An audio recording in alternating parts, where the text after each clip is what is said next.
身为一个全台走透透、深入体验在地客庄文化的背包客，这一次来到宜兰双连皮客家聚落，想拜访许久未见的彭大姐，但是到处都找不到她。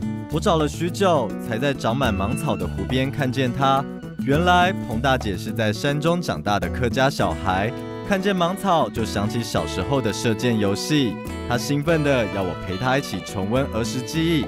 玩完这个小时候的游戏，射芒草，把尾巴摘掉。尾巴摘掉。对对对。芒草可以变武器。对，你试试看。还是来，觉得想象不到。来这样子。打开来。用左手当架，然后右手拉着下面，来预备往下拉。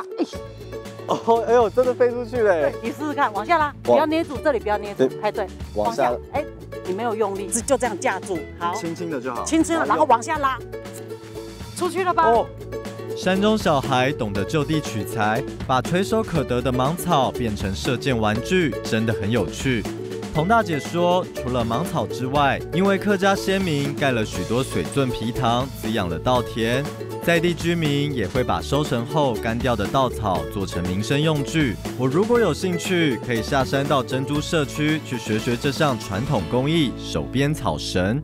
两只，两只。这个手要贴紧，第二条插下去，这个第二条补上去，再延伸，抓回来，戳过去，抓回来。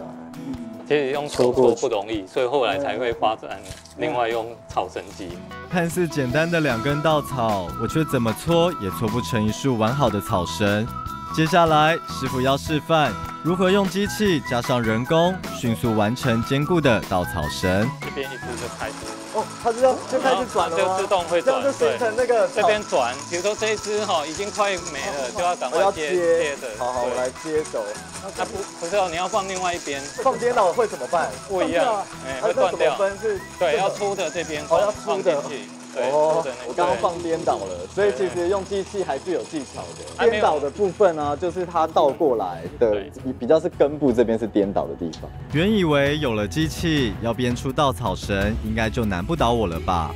没想到，光是要将稻草放进机器的时机，以及如何选择稻草，都是一门大学问。虽然我是个爱体验的背包客，但是这项传承先民智慧的稻草手工艺，对我来说还真的不容易。